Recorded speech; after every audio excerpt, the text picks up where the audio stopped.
Welcome to The Sober Gay, a podcast about being sober in the LGBT community and beyond. I'm your host, Dillan Gay, and yes, that is my real last name.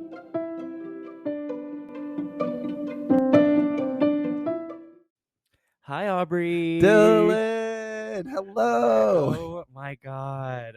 Yes. How are you? Oh my God. I know. We missed last week's episode because we needed a little break. Yes, When it's Yeah. stressful. Been stressful.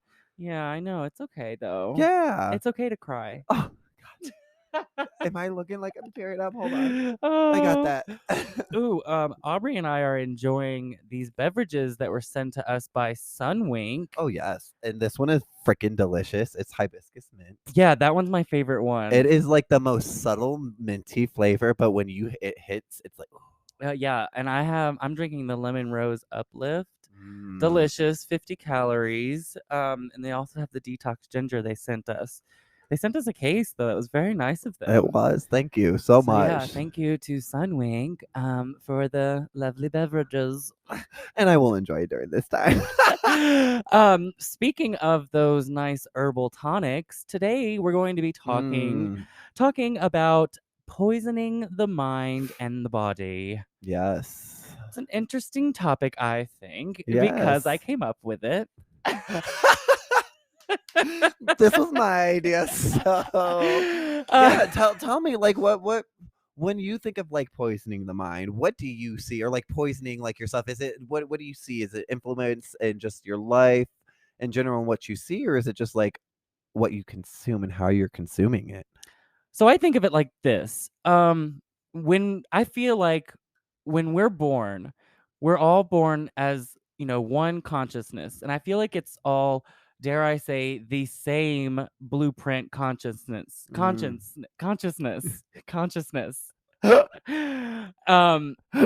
And I feel like from the second we come out of the womb, we become influenced by our external sources and things around us. And I feel like I'm saying I feel like a lot. That could be anything that we are consuming. The food we're consuming begins to influence us. The way our parents speak to us, who our parents are. It all begins to shape that consciousness. And so that blueprint that's all the same from the beginning is instantly being shifted in different directions. Whenever, So moving on, poisoning the mind would be anything that we can do that's kind of like self-destructive that we knowingly are doing. And then obviously poisoning the body would be anything that coincides with that is physically harmful as well. Perfect time for these sirens to be going by in Denver. Oh, down the block too. Oh yeah, right behind us. Hello. You can see those sirens going by in the background if you go to thesobergay.com and click on the watch tab. We're on YouTube, yes. Yes, or you could just search us on YouTube, The Sober Gay. Yeah, The Sober Gay. And on TikTok. Holy Jesus. We are on everything now. Yeah, I put clips on TikTok every week. So let's just say the gays are taking over. Yes, we are.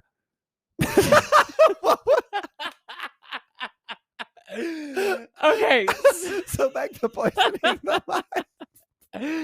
So when I say all of these adjectives and things that I've said, and verbs and nouns and adjectives, when I say these things, it's all tied to alcohol. Yeah. In the end, for us mainly, you know what I mean? Because it's a direct, knowingly bad thing. It's like we know we're doing something wrong, we're willingly doing it, and just watching ourselves get self-destructed and having those thoughts every morning of this is killing me, this is the worst thing ever, and then a couple hours later, oh, I really can't wait for that drink, that hair of the dog to start up again. Yeah. And the spiral continues. Yeah. Do you know? Yeah, so it all started kind of with an unconscious knowing that you weren't you were putting something bad in your body at first, and then once you kind of like got in the addiction took hold, it said, all right, let's keep doing this. And your Yeah. body's like, wait, no, but I'm not feeling great right now. Like, I literally just puked 2 hours ago. Like, Yeah. but hey, that sounds freaking great. Right. And that, like you said, the addiction, takes over. And that blueprint that we all started with, Mm-hmm. it was being influenced in different ways, and we are using that as a coping mechanism to cover up and like mend a wound, and it's not really the best thing to mend with. It's literally alcohol. Yeah. It's like sterilizing it temporarily, but like, Yeah, and it's not doing anything good for your body. The right. things that can come out of drinking, I mean, just the amount of illnesses that you can get from it is it's terrible. Yeah, But yet we still did it. I'm so sick of the like wine mom culture that's like, oh, a glass of wine a day is healthy. You get like certain vitamins and Mm-hmm. bullshit. You can get those vitamins elsewhere. Mm-hmm. You know what I Well, and mean? it's like, congratulations, you're the one person in the world who was able to drink one glass of wine a day and live to 100. But like, that's Right. not the reality of most people. Like, and don't push that onto other people. Yeah, there's a flaw in like honestly the way how Google works now with the way you search something. You can kind of manipulate your question to get the answer you Oh want. yeah. Oh yeah, it's an unconscious bias. Yes. It's literally looking for things to prove your point Yes. without necessarily thinking that you're doing it. So it's like Yes. going and being like, "Hey, is beer good for you to drink one?" Because I've seen like statistics on that where it's like drinking a beer, once a day will actually like help lower your prostate cancer like chances. And it's like, "What?" Yeah. Like No. mm. No, and it's not. It is not going to. No. Yeah, I remember a doctor telling me at one time that I was having problems and that, or not that I was having problems because of drinking, but the drinking was not helping in any way. I Mhm. think we talked about it before when I had that little testicle issue with the Mhm. the cyst in there. The alcohol was definitely not helping it go down at all. If anything, it was making it flame up. It's like my psoriasis. I always had psoriasis constantly every day Oh that I drank, yeah. all the time when I drank. When I stopped drinking, it would go away. It would be good. And I think that was like crazy for me to notice, but yet I'd still drink again because it wasn't worth being sober to Right. me. Oh my god. Wow. Yeah. Yeah. I mean, but even like knowing that like assist is also a problem, like, and you still drank during that time and you knew it was making it worse, like, I Yeah. get it. I was definitely not taking care of myself in any in any type of way at that point.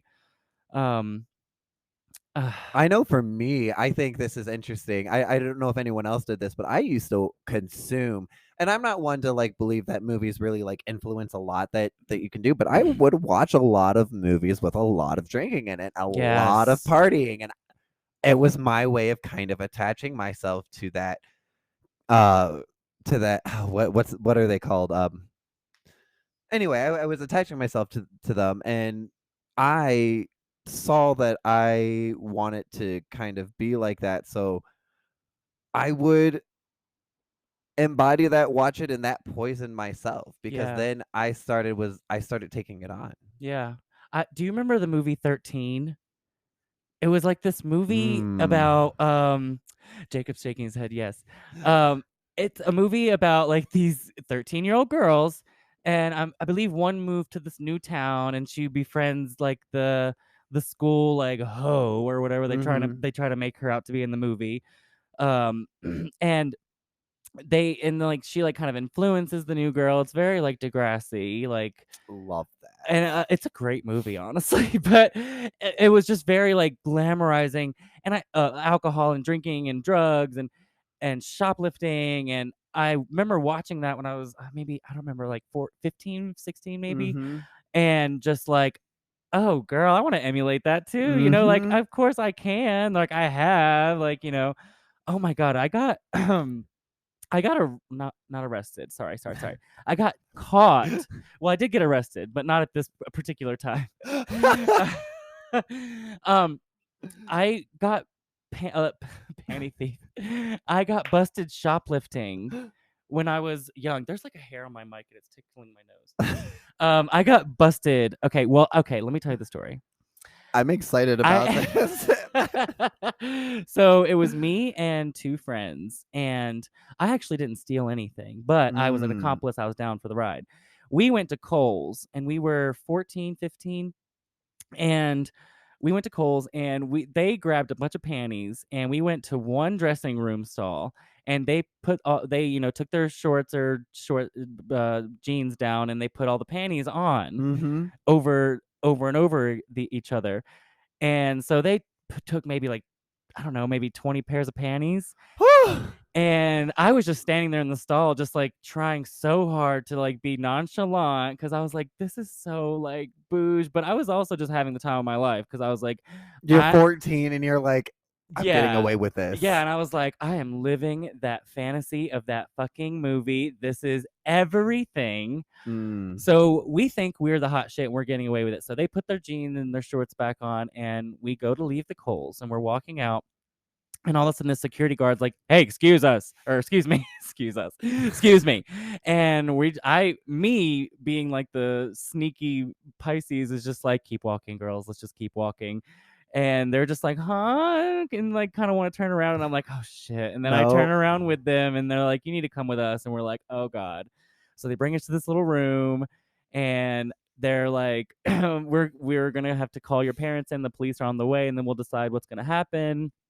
So my parents show up, their parents all show up, and the police show up, and then they all decide, well, since they're underage, we're not going to press charges, but you're banned from the mall for a year, and you're banned from Kohl's until you're 18. Interesting. And I mean, I remember like my mom called me a panty thief for years after that.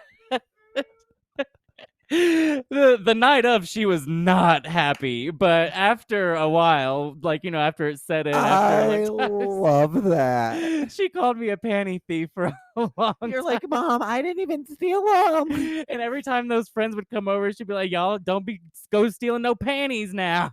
Like, I've never met your mom, but for some reason I feel like I can see her right now talking to younger you. Oh yeah, very Southern, very twangy and loud and fun and interesting. But what were we talking about? Oh yeah, my panty thief. And you panty thieving hoe. But yeah, that was kidding. I'm sorry, that was a lot. No, that's okay. I said hoe earlier, and we don't mean it in like a way that's like demeaning to women, but it was just used very heavily in that time period when movies were being made as a certain stereotype of a girl, as it was supposed to be a bad thing. But whatever, those girls are the most fun now that they're like our age. Amen. Like, honestly, some girls with girls with some miles on them. Like, what was it? Road wet and hung up dry. Wait, what are we? Wait, rode hard and hung up wet. Hello. I'm just kidding. This poisoning the mind.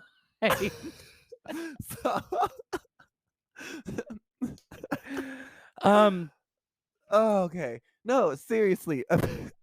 I know. Aubrey's crying. I'm good, y'all. So, no, I honestly, just being able to like consume as much as we do and see as much as we see, like, I think that's part of our poisoning. Like, the amount of social media thrown at us and the amount of advertisements, and I know we talk about this all the time, but oh my Jesus. Yeah.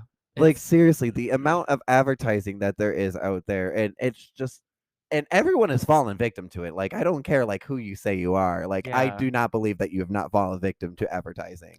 Raise your hand if you can sing any kind of commercial jingle off the top of your head. Right? 800-588-2300 Empire Today. Not sponsored. Yeah, imagine. Oh my God. But a little birdie told me next week's episode is going to be sponsored. Oh my gosh. But we'll see about that next week. So I guess y'all will just have to stick around another week with us then. Please. Stay with us. We promise we'll keep this funny and great and lighthearted. Yes. In sobriety, we have different options of the way we can approach how we deal with said sobriety. It's almost like do you know that analogy of, or maybe it's a painting of someone standing and against the wind.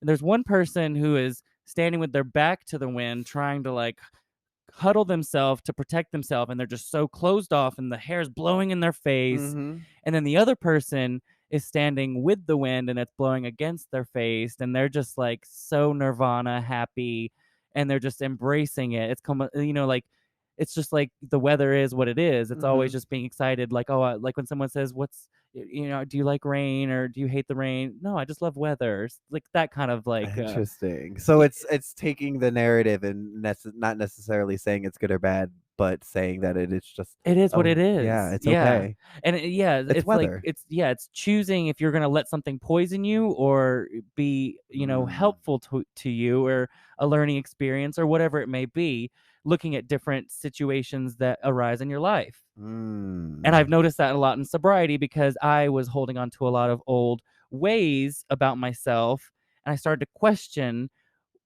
if I still believed in those things that I was so holding on so dearly to, and if I still really, stood by those things.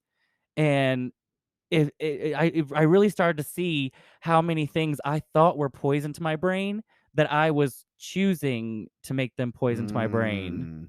And it was just life and things that we have to deal with and go through and experience to just go on this journey of life. Mm. And it's so liberating and freeing to get to that point where you can say, I'm not going to stand against the wind, but I'm going to just stand with it and Let it do what it has to do. let it do what it has to do. It's here for a reason. We're in this moment. We only have this moment, so Yeah. might as well enjoy it. And that's a choice. And I don't know. I think that goes along with the same thing of poisoning the mind. Yeah. Oh no, seriously. That's I've never actually heard that analogy before of Oh, I love that. someone I can't remember if it was a painting or but I can see it in my head or in my mind's I eye. have an image of like I already just like see the image of the person, like Yeah. who it is, and I just see like it's like this like black and white photo for some reason, and there's just like right, Ooh. yeah, right, Yep. and it's Yep. just like you don't get to see the facial expression, you just get Yeah. to You see see the the like hair and yeah the everything about it. wind. I just created a picture for you all. Oh my God, I love it. I deleted or deactivated my personal Facebook account. Yes. I was just observing, and after it did have a little bit of influence to do with, that whole Facebook whistleblower. But I'd been thinking about it, and that was kind of just the cherry on top. And I was like, you know what? Yeah, I'm gonna do it. And I decided to deactivate it because I can just save the pictures and everything if I ever need to go back to them.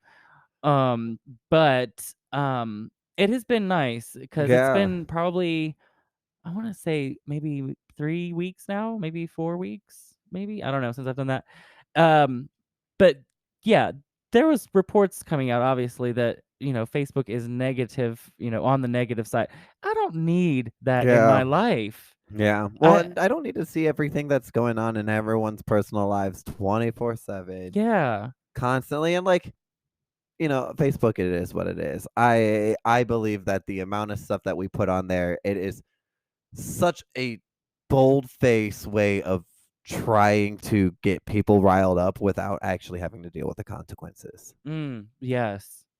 The more I heal my mind, the more I don't seek validation from everyone for the things that I do. Mhm. Um, that being said, I still like Instagram. I still love being artsy and posting cool pictures, but I feel like Facebook is kind of more invasive in a different type of way, and kind of more just kind of like, I don't know. I'm not trying to bash it because I was on it for so many years, but it's just like, I I don't mean, we all know. change though, so there's nothing Yeah, wrong with like yeah. you were on it for so many years, but we also learn different things as we grow older. Right, and it's not like I'm trying to, like, bash it or anything, or bash anyone who's on Facebook, obviously. It's just more like I am. I'm just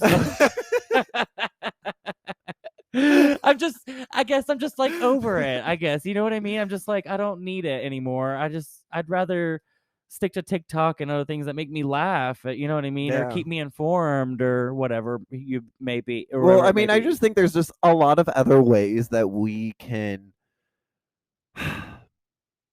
Don't get me wrong. There's nothing wrong. I think that the internet, social media has brought the world together in a Yes. great way. Yes. But I also think that it has allowed us to kind of forget about the local and not and started thinking more about the global, and I think that's a great thing as well. But Yeah. we also need to think about our own community, and when you're constantly talking to people who are across the states from someone who for me like might be in Michigan, if I'm constantly talking to them all the time, I'm not necessarily putting my time into people in my own community in Denver. Yeah.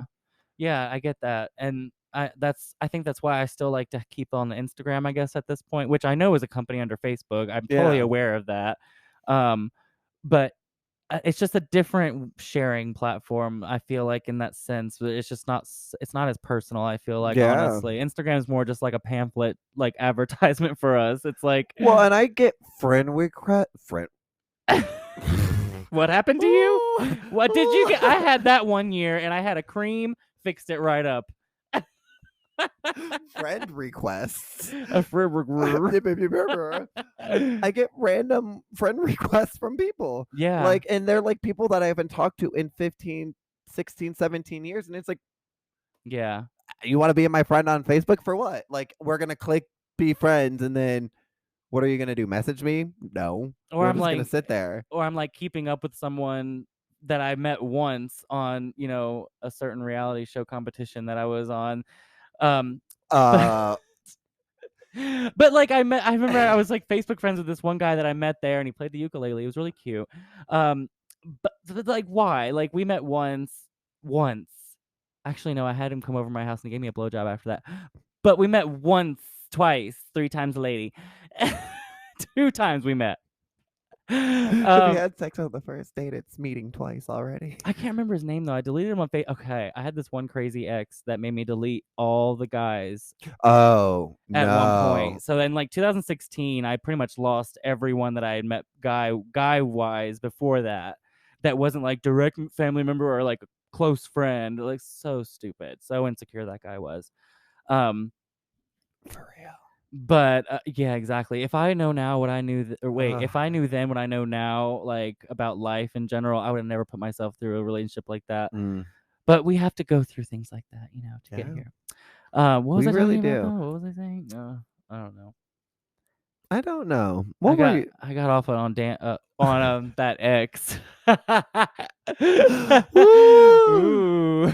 So, Scandalous. Facebook, yeah. Yeah. Well, Poison. anyway, I think that the way that we allow social media to influence us is the way that we allow our likes to happen as well. So, like, social media knows it has a formula for us, right? It Yeah. has a formula, and that it knows what we're watching and doing and looking at. So it's gonna put stuff that you want to see on there. So if you're searching stuff on the internet and things like that that are about drinking and all this stuff, you're gonna get advertised about that. You're gonna get advertised about Yeah. this.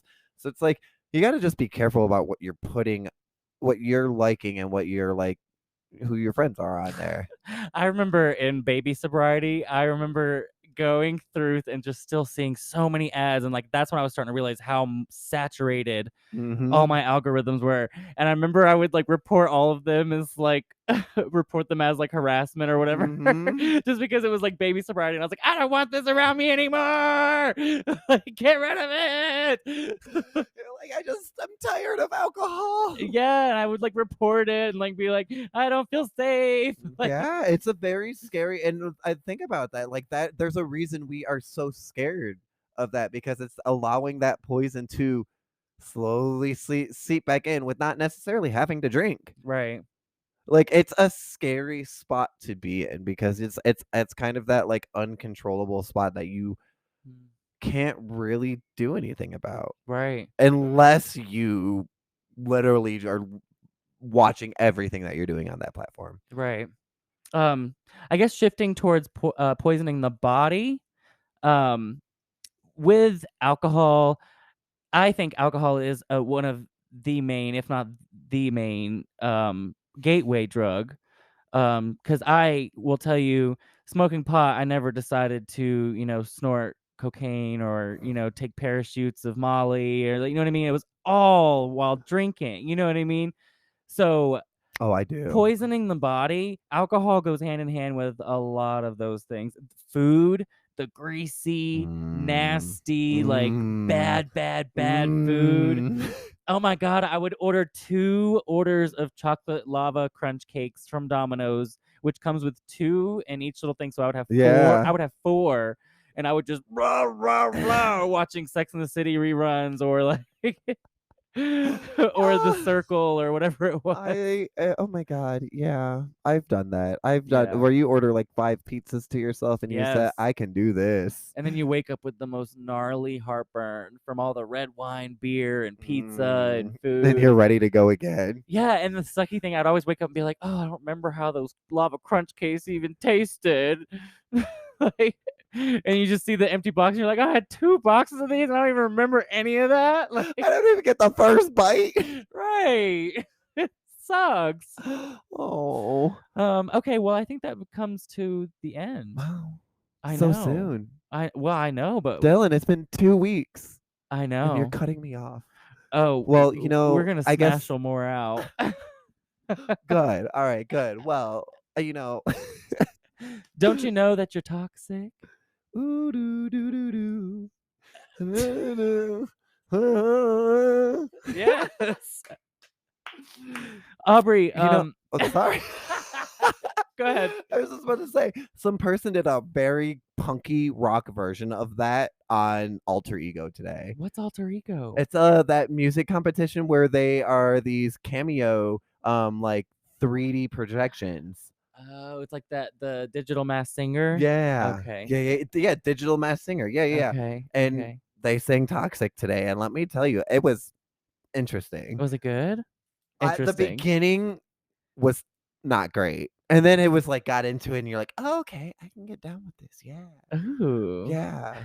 I have not watched that. Well, you know where you can watch us?